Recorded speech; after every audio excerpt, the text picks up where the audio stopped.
शब्द स्वरूप चैनल पर आपका स्वागत है। आज मैं बाबा जी के जो 16 फरवरी को सवाल जवाब हुए थे शुक्रवार वाले दिन वो बताने जा रहा हूँ। एक लड़के ने बाबा जी से पूछा कि बाबा जी मेरे पिता ने मेरी पढ़ाई बंद करवा दी है, अब मैं काम पर जाने लग पड़ा हूँ, पर बाबा जी मैं तो पढ़ना चाहता था। बाबा जी ने कहा, बेटा तुम पढ़ाई में फर्स्ट डिवीज़न पर आते हो क्या? लड़के ने बोला, बाबा जी फर्स्ट नहीं आता मैं। बाबा जी ने कहा, इसी कारण तुम्हारे फादर ने तुम्हारी पढ़ाई बंद करा दी है ताकि तुम उनकी पैसे कमाने में मदद कर सको। एक लड़के ने सवाल किया कि बाबा जी नास्तिक और आस्तिक में फ़र्क बताओ। बाबा जी ने कहा, अच्छा क्या कह रहे हो, आशिक में? वो बोला, नहीं बाबा जी, नास्तिक और आस्तिक में। बाबा जी फिर से मजाक करने लग पड़े, अच्छा अच्छा आशिक कह रहे हो? वो लड़का कहने लगा, नहीं नहीं। बाबा जी ने कहा, क्या तुम लड़कियों से डरते हो? तो सारी संगत ज़ोर ज़ोर से हंसने लग पड़ी। बाबा जी ने कहा, बेटा हमने तो बस उस एक मालिक के आशिक बनना है। आस्तिक वो होता है जो मालिक की भक्ति में लगता है, और नास्तिक वो होता है जो मालिक की भक्ति में नहीं लगता, जो मालिक को नहीं मानता। बाबा जी से पूछा गया कि अगर आपकी फ़ोटो से कोई बातें करता है तो क्या आप सभी बातें सुन रहे होते हैं? तो बाबा जी ने बोला, बेटा जितनी प्यार में गहराई होगी उतना ही ज़्यादा करीब से सुना जाएगा। कोई दीवारों से तो बात कर नहीं रहा होता। एक बीबी ने सवाल किया, बाबा जी मेरे पति बहुत गुस्सा करते हैं। पहले तो बाबा जी थोड़ा मुस्कुराए, फिर कहा, ये वो बॉक्सिंग बैग होते हैं ना, उनके ग्लव्स ले लें और वो हाथ पर डाल लें, फिर एक दूसरे को पीटना शुरू करो।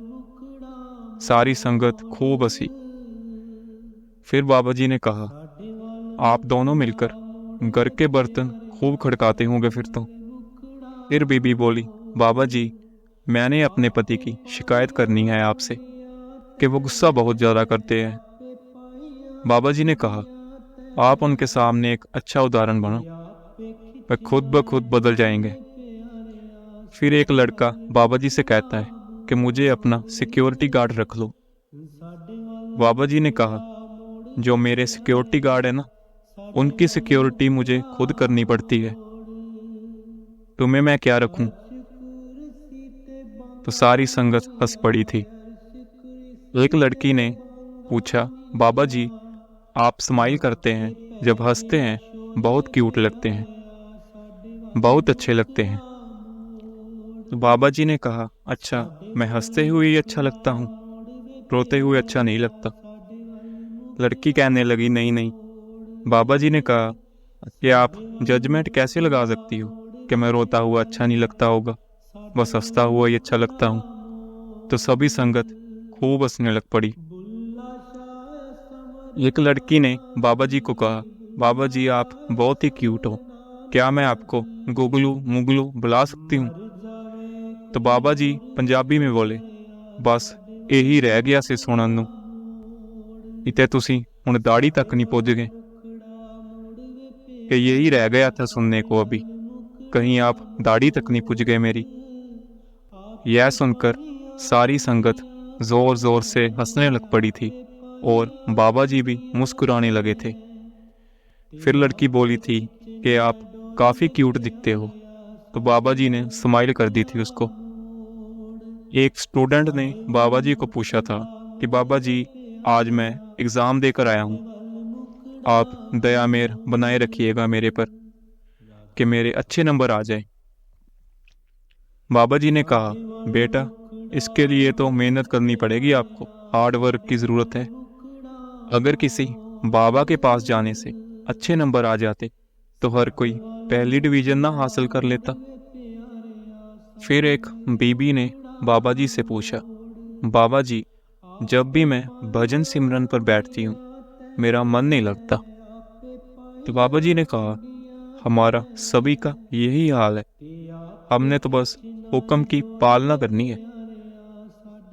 तो बीबी बोली कि बाबा जी थोड़ा टाइम ही बैठ पाती हूँ। तो बाबा जी ने कहा, हमने नागा नहीं डालना है, थोड़ा थोड़ा कर कर टाइम ज़रूर बढ़ाते जाए। फिर एक भाई ने बाबा जी से पूछा था कि कोई मर्द अगर ज़्यादा उम्र का हो और लड़की भी ज़्यादा उम्र की हो, क्या वो आपस में शादी कर सकते हैं?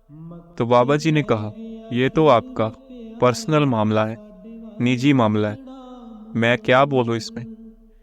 और मेरा संबंध सिर्फ परमार्थ तक है। आप चाहो तो 200 साल पुरानी बुढ़िया से भी शादी कर सकते हो। यह सुनकर संगत हंसने लग पड़ी थी। एक भाई बाबा जी से पूछता है कि मेरे दादाजी पीरों की जोत जलाते थे घर में, पर अब उनकी डेथ हो चुकी है।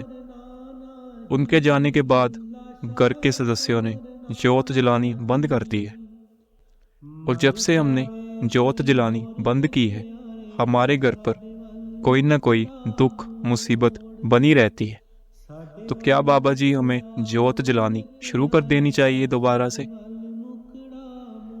बाबा जी ने बोला था, ये तो आपकी मर्जी है, मेरी तरफ से कोई मनाही नहीं है, पर हमने जो भी करना है विचार करके करना है।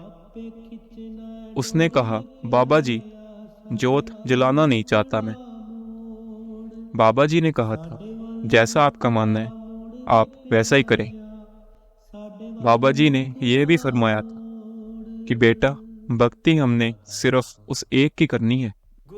जो संत होते हैं वो कभी किसी को दुख नहीं देते, और जो दुख देते हैं वो संत कैसे हो सकते हैं? संत तो प्यार में समाये होते हैं, प्यार का सागर होते हैं। हमने कभी भी अपनी कमजोरी किसी के आगे नहीं रखनी। कमजोरी आगे रखेंगे दूसरे उसका फायदा उठाएंगे। फुल पत्ता ना तोड़ी नी मालने, गुरा ने शावे